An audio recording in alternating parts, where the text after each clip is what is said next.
বাংলাদেশের মেইনস্ট্রিম পত্রিকা ও টিভি চ্যানেলের প্রায় সবগুলোই সাম্প্রতিক ভারত পাকিস্তান উত্তেজনাতে একতরফাভাবে ভারতের পক্ষ নিচ্ছে। টকশোগুলো শুনলে তো মনে হবে যেন পাকিস্তানের চেয়ে খারাপ রাষ্ট্র আর পৃথিবীতে নেই, আর ভারতের চেয়ে ভালো ও বন্ধুপ্রীতম রাষ্ট্র আর পৃথিবীতে নেই। মোট কথা হলো, ভারত অন্যায় করলেও ভারতের পক্ষেই বলতে হবে, আর পাকিস্তান যতই ভালো কাজ করুক না কেন তার বিরোধিতা করতেই হবে। যেমন সেদিন টকশোতে বাংলাদেশ প্রতিদিনের সম্পাদক নাইম নিজাম ভারতের পক্ষে আর পাকিস্তানের বিরুদ্ধে বলতে গিয়ে কোনো তথ্য প্রমাণ বা উদ্ধৃতি ছাড়াই বলে দিলেন যে পাকিস্তানের কাজই হলো ভারতে 5টা তরুণ বা যুবককে পাঠিয়ে দিয়ে সেখানে জঙ্গি হামলা বা সন্ত্রাসী কর্মকাণ্ড ঘটানো। আর পত্রিকাগুলো তো পাকিস্তানকে কিভাবে ধরাশায়ী করা যায়, কিভাবে পানিতে মারা যায়, কিভাবে ভাতে মারা যায়, এসব বিষয়ে বিশেষজ্ঞদের মতামতগুলো অতি উৎসাহের সাথে একের পর এক প্রকাশ করেই যাচ্ছে। অন্যদিকে দু একটি মিডিয়া যে পাকিস্তানের পক্ষ নিচ্ছে না তা কিন্তু নয়, তবে সেসব মিডিয়ার সংখ্যা একেবারেই নগণ্য। এই নগণ্য সংখ্যার মিডিয়াগুলো পাকিস্তানের পক্ষ নেওয়ার কারণ কিন্তু পাকিপ্রেমী নয়, বরং এটা বাংলাদেশের প্রতি ভারতের বৈষম্যপূর্ণ আচরণ এবং কাশ্মীরের জনগণের উপর ভারতীয় সেনাদের নির্যাতনের কারণেই। যাই হোক, আমাদের মিডিয়াগুলোর ভারতপ্রীতির কারণেই নিশ্চয়ই ভারতীয়রা বাংলাদেশকে তাদের বন্ধু রাষ্ট্র হিসাবেই ভাববে বা ভাবাটাই স্বাভাবিক, কিন্তু সত্যিকারের চিত্রটা একেবারেই উল্টো। ইন্ডিয়া টাইমসের বাংলা অনলাইন সংস্করণ এই সময়ে একটি নিউজ প্রকাশিত হয়েছে, যেখানে দেখানো হয়েছে কোন 5টি দেশ ভারতকে ভালোবাসে আর কোন 5টি দেশ ভারতকে ঘৃণা করে। সেখানে ভারতকে ঘৃণা করার তালিকায় স্বাভাবিকভাবেই 1 নম্বরে পাকিস্তানের নাম থাকবে, কিন্তু আশ্চর্য হলেও সত্য, সেই তালিকায় 2য় স্থানেই অবস্থান করছে বাংলাদেশের নাম। এই তালিকাটা ইন্ডিয়া টাইমস কিভাবে করেছে তার কোনো ব্যাখ্যা সেখানে নেই, তবে তাদের পুরো তালিকাটা কতটা যুক্তিযুক্ত সেটা না জানলেও বাংলাদেশকে 2য় স্থানে রাখাটা একেবারেই যুক্তিযুক্ত।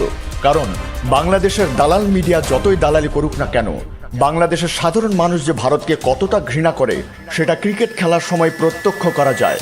তাছাড়া ভারত পাকিস্তান উত্তেজনায় ফেসবুক সহ সামাজিক যোগাযোগ মাধ্যমগুলোর চিত্র দেখলেই সহজে বোঝা যায় বাংলাদেশের জনগণ ভারতকে কতটা ঘৃণা করে। এই ঘৃণা এমনি এমনি তৈরি হয়নি, ভারতের ঘৃণ্য মন মানসিকতা ও কর্মকাণ্ডই এই ঘৃণাকে উস্কে দিয়েছে। মজার ব্যাপার হলো, ভারতকে ঘৃণা করার 5টি দেশের মধ্যে 4টি হলো ভারতের প্রতিবেশী দেশ। তাহলেই বুঝুন একটি দেশ কতটা খারাপ হলে সেই দেশের সব প্রতিবেশী তাকে ঘৃণা করে। তালিকাতে ভারতের আরেক প্রতিবেশীর দেশ নেপালের নাম আসেনি। নেপাল যে ভারতকে কতটা ঘৃণা করে সেটা সেখানকার মানুষের সঙ্গে কথা বললেই বোঝা যায়। পত্রিকাটির ফেসবুক পেজে বাংলাদেশিদের মন্তব্যগুলো বাংলাদেশকে 2 নম্বরে রাখার যথার্থ প্রমাণ দেয়। সেখানে একজন বাংলাদেশিকেও ভারতের পক্ষে ইতিবাচক মন্তব্য করতে দেখা যায়নি। সেখান থেকে শুধু একটি মন্তব্য তুলে ধরছি। এত সস্তা রিপোর্ট একমাত্র তোমরাই লিখতে পারো। বাংলাদেশের মানুষের সাথে যে বৈরী আচরণ তোমরা করে আসছো তাতে তোমাদের পছন্দ করার কোনো কারণ দেখছি না।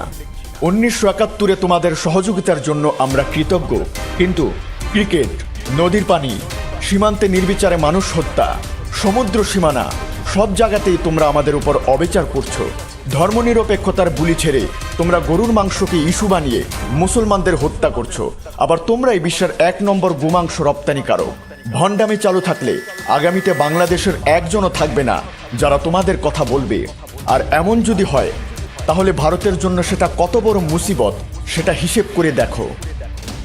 ভারতপ্রেমী শাহবাগী, বাম, রাম আর টকশোজীবী বুদ্ধিজীবীদেরকে বলবো, একটু দেখে যান আপনার প্রেমিক ভারত আপনার প্রেমের কেমন মূল্য দিচ্ছে। যেই প্রেমিক তার প্রেমিকাকে শত্রুর তালিকায় 2 নম্বরে রাখে, সেই প্রেমিক নিশ্চয়ই মুখে মধু বগলে ছুরি টাইপের প্রেমিক। সুযোগ পেলেই যে পিঠে ছুরি বসাতে একটুও দেরি করবে না সেটা নিঃসন্দেহে বলা যায়। শিরোনামে ভারতপ্রেমী বলেছি বলে এটা মনে করার কোনো যুক্তি নেই যে যারা ভারতপ্রেমী নয় তারা পাকিপ্রেমী। আমরা ভারত কিংবা পাকি কোনোটারই প্রেমী নই, আমরা বাংলাদেশ প্রেমী।